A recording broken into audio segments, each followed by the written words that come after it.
Good evening, I'm Wanda Maiko and welcome to IMTV's 5:30 report for Monday, June the 15th.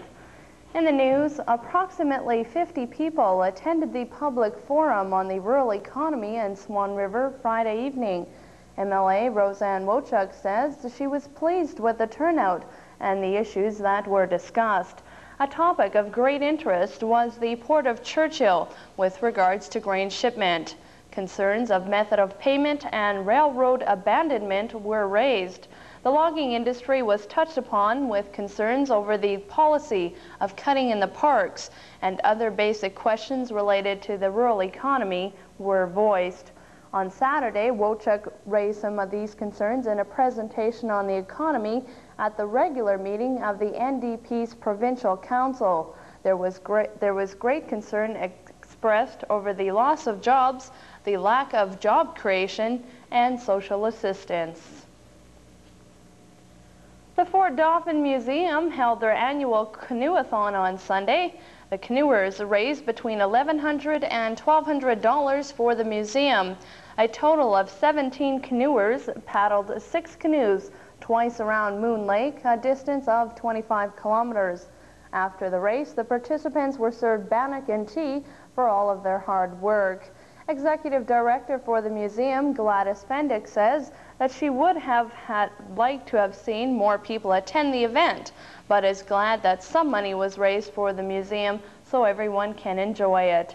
2 trophies will be handed out later this week, one to the organization that raised the most money and the other to the individual that raised the most. The Fort Dauphin Museum would like to thank everyone who came out to join in the Voyageurs' spirit at the canoeathon. Thousands of Canadians across the country participated in the National Neighborhood Party celebration yesterday. National spokesperson Joni Halas, who is responsible for the evolution of the event, says some 10,000 parties took place across the country. Halas says that over 100 greeting cards have already filtered into their headquarters in Winnipeg. She will be making a postcard display with the cards, which she hopes to have completed and on exhibit by mid-July. Here in the Parkland, the number of parties has more than doubled. Local organizer Fran Carberry says that there were at least 10 to 12 parties in the Dauphin and surrounding area. There are still a couple of parties scheduled to take place later this month.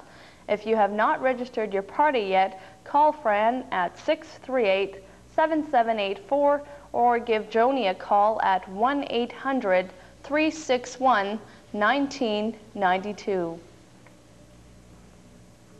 Manitoba students can be creative in a variety of mediums as they record their experiences on what it means to be a Canadian in a countrywide celebration of Canada's 125th birthday. Grade 7 students in Mackenzie Junior High in Dauphin have been involved in a project called the Great Canadian Male Race. The grade 7 students from David Katesima's English class have been writing letters to any school anywhere in Canada since February. So far, 50 or 60 students have taken part in the project, and many students have received letters back from a student in the school that they have written to. Other schools, such as Henderson Elementary School, have been celebrating by writing stories in classrooms and celebrating the anthem. The suspects involved with starting a number of vehicles on fire appeared in Dauphin's provincial court this afternoon. Following an extensive investigation, Dauphin's RCMP arrested 5 people in the incident. The only adult apprehended in the case was remanded and released. The 4 others in the case are young offenders, and they received various types of charges, including being denied bail and being remanded in custody. The 5 people were caught following an investigation into a break-in at a locked compound situated behind the Manitoba Pool Elevators office building. The subjects had deliberately set fire to a number of vehicles and stole several expensive items. The suspects then caused some damage to a storage shed behind the Dauphin Marketplace Mall by cutting into it with a chainsaw. Manitoba's health minister says a Manitoba court decision on abortion funding could cost governments control of their health care budgets. Don Orchard says Friday's Court of Queen's Bench ruling on abortion funding could have implications for every province. The court agreed with abortionist Dr. Henry Morgentaler and ordered the government to pay a physician's fee for the procedure, whether it is done in a hospital or a private clinic. Orchard says the decision could affect other surgery and medical procedures. He says governments have always decided where government-funded medical services would be provided. The Manitoba government is contemplating whether or not to appeal the decision. The deadline to apply for special elk and moose hunting licenses is fast approaching. Landowners have until June 19th to apply for big game draw applications. Most of the elk and moose season dates and bag limits remain unchanged from last year, except for a few exceptions. Due to declining populations, fewer licenses are being issued for elk around the Duck and Porcupine Mountains, and the landowner season has been placed in the draw. The bag limit for elk and moose around Riding Mountain National Park has been changed to 1 bull elk or any moose. The moose season is also returning to the Swan Lake, Pelican Lake, and Interlake area. These areas had been closed following the forest fires of 1989. Other changes included in this year's hunting season, announced by Natural Resources Minister Harry Enns, is a discontinuation of wildlife certificates and separate licenses for each species. Hunters will no longer have to purchase a certificate. However, they will be facing modest increases for their licenses. This fall, Manitobans will have the opportunity to express their views on issues and policies that concern the management of the province's natural and cultural resources. These public meetings will discuss the draft policies for natural lands and special places, which is the next phase of the province's land and water strategy. Issues that will be addressed will include natural lands, parks, wildlife management areas, ecological reserves, provincial forests, and culture and heritage sites and structures. Informal consultations are taking place this month to finalize the public consultation process. Workbooks will soon be circulated to various interest groups, businesses, and local governments to allow the public the opportunity to review the draft policies before the public meetings commence. The Dauphin Chamber of Commerce tourist booth is now operational and will be staffed by summer students and volunteers during the summer months. Lorraine McEwen stopped by the booth to see what kind of services are available at the booth. For the second year in a row, one of the students that's been hired by the Dauphin's Chamber of Commerce is Susan Detmer. She talks about how long the information booth will be open for this summer. Well, the Dauphin Chamber of Commerce tourist booth was open May 23rd and will be open till September 7th, a long weekend. Okay. Who's working here? Well, I am, and as of June 29th, there'll be a second student hired to work with me. We also have Fern Wilson volunteering, which has been a great help, and anyone else who'd like to volunteer could contact the Chamber office. Suzanne says that they've already had 235 people come through the booth so far this summer, and they're expecting things to get busier soon.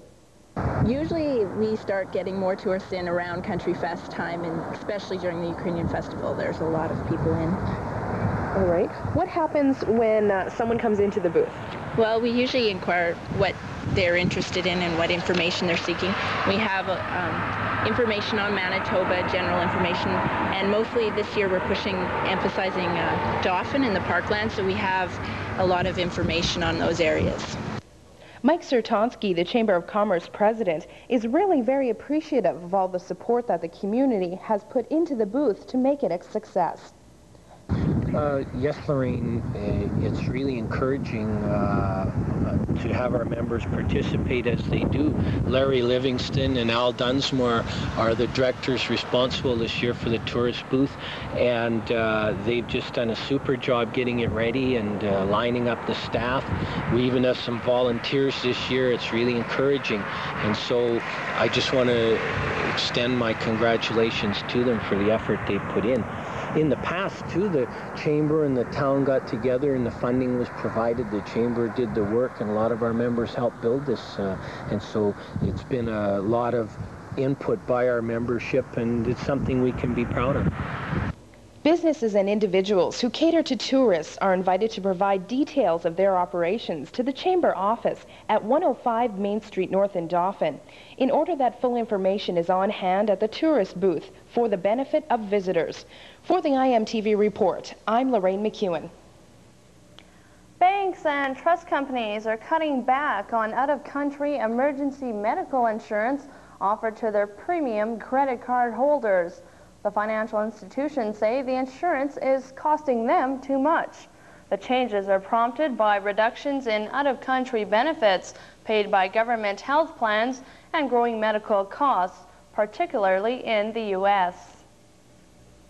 The head of the Canadian Wheat Board is worried about the growing use of credit to finance grain purchases. Lauren Hain says Western governments should consider increasing their food aid instead of extending credit to countries with severe economic problems. Hain says credit is a very useful tool for countries that have short-term problems in raising the foreign currency needed to buy grain. He says grain exporting countries should consider giving more food aid to countries with deeper financial problems. Hain says his comments are not directed at Russia, which used to pay in cash but now relies on a $1.5 billion line of credit. He says many grain importing nations are undergoing economic and political restructuring. As of last July, the Wheat Board was owed over $5 billion by its customers. Canadian beef farmers could be facing tougher competition in the near future. Observers say cuts to European farm subsidies could force some French grain farmers into beef production. Frenchman Charles Pelletier, a European farm leader, says many French farmers raised beef before grain became so heavily subsidized. The Europeans are cutting the price paid for grain by 29% and compensating farmers if they take 15% of their land out of production. France is Europe's largest wheat producer, accounting for 43% of wheat grown on the continent. Pelletier says many farmers won't like being paid to take part of their land out of production and may prefer switching to beef.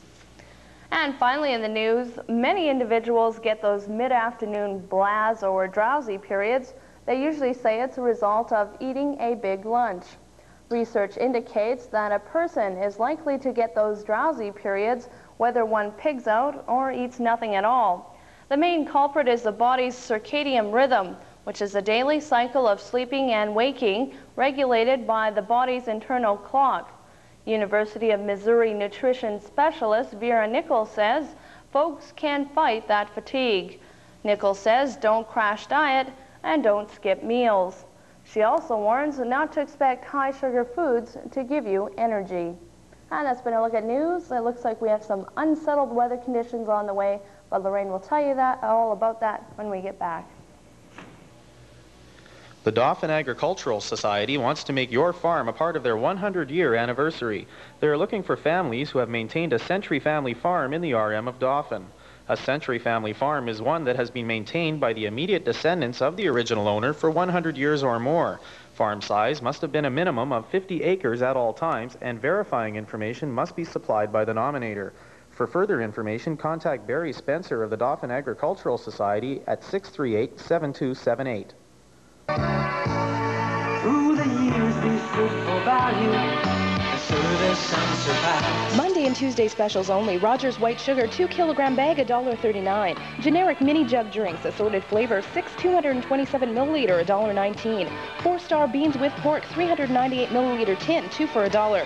BC Spartan apples, Canada Fancy, 3-pound bag, $1.59. Making cocktails, the best we can be.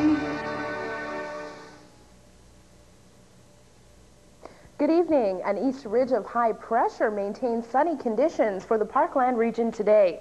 Temperatures were near normal, while a low pressure system over the northern United States has spread cloud into southern Saskatchewan and extreme southwestern Manitoba.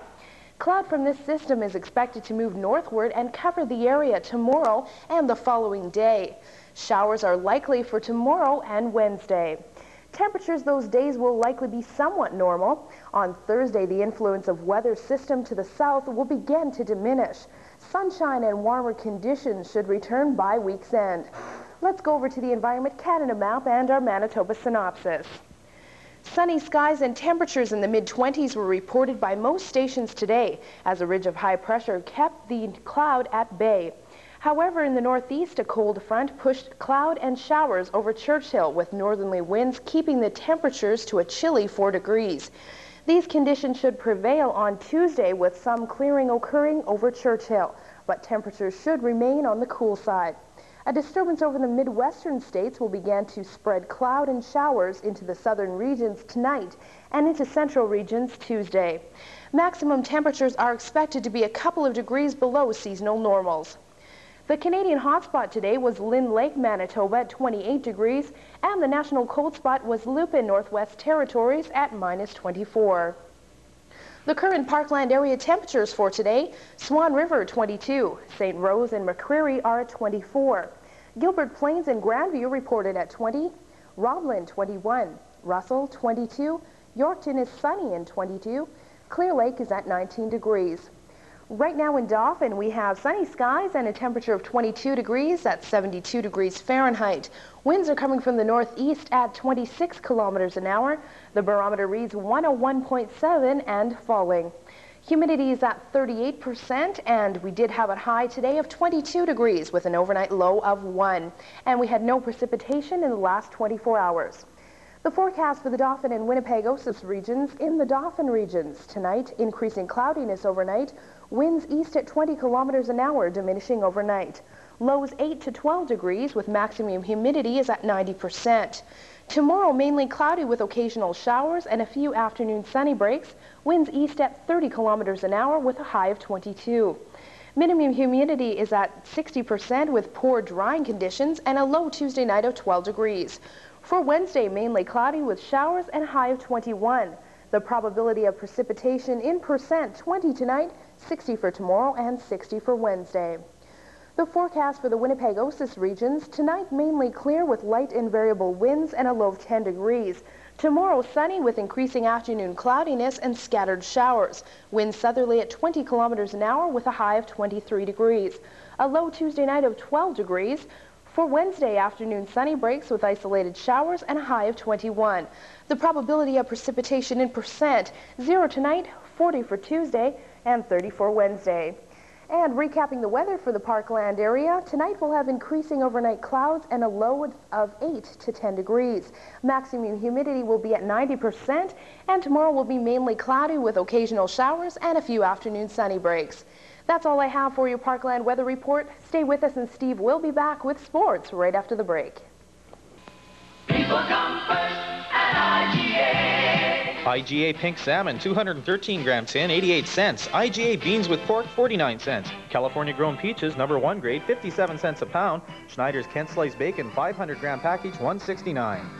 You are the reason we're trying harder day after day.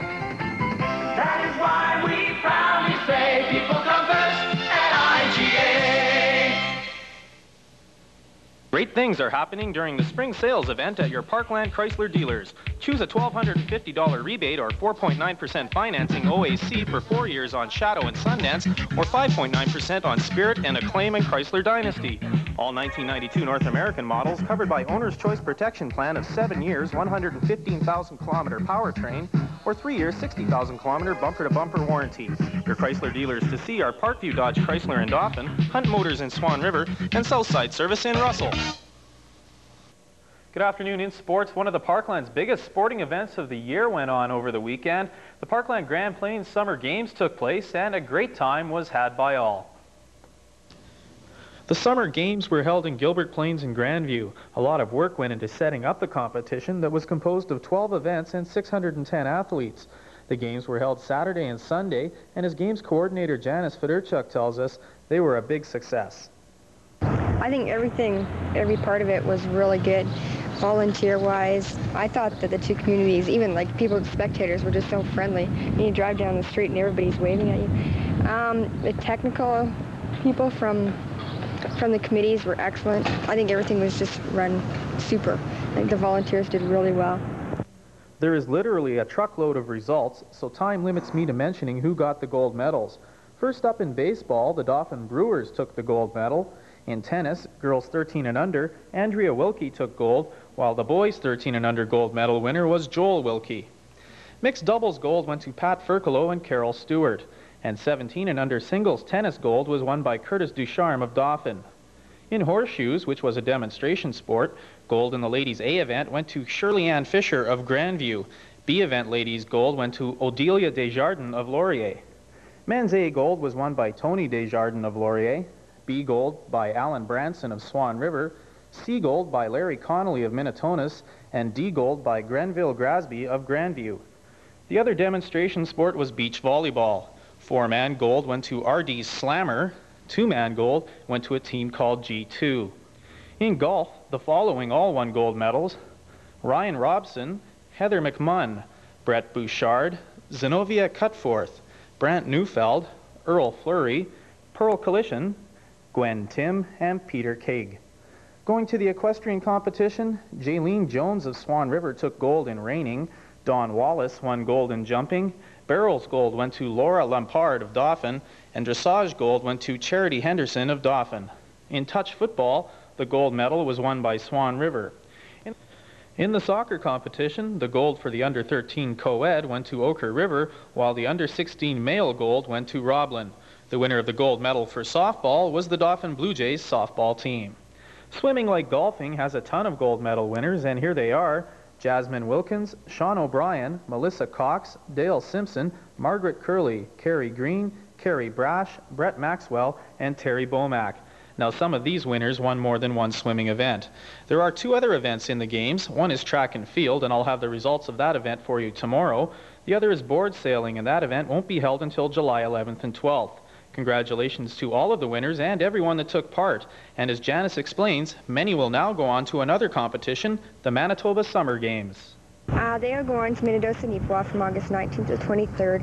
And in the next couple of months, we'll be doing a lot of organizing, getting things ready for these athletes to go out and hopefully win a gold out there for us too. Also on the weekend, a major golf tournament was held in Clear Lake. It was the Labatt's Grey Owl Tourney. Over 250 entries competed in the 36-hole affair. And going right to the results, the overall champion was Barry Saunders of Carman, who shot a 155.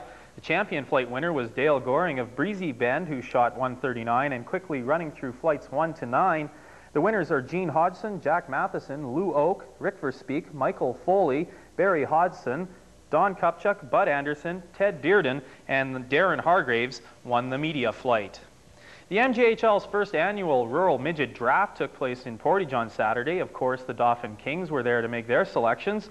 Kings general manager Cam Alf says he's very pleased and satisfied with the players that his club picked up, and he added that they went for quality over position.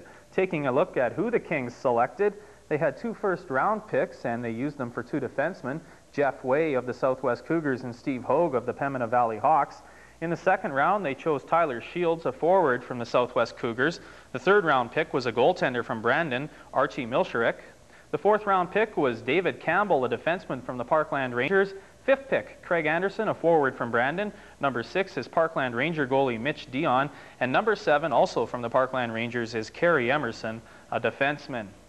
Slow pitch action resumes on the diamonds around Dauphin tonight. There are 4 games on the agenda. The Radio Renegades will be in action against the Lasers on Barker Diamond 2. The Brewmeisters battle the Dauphin Friendship Center at Henderson School.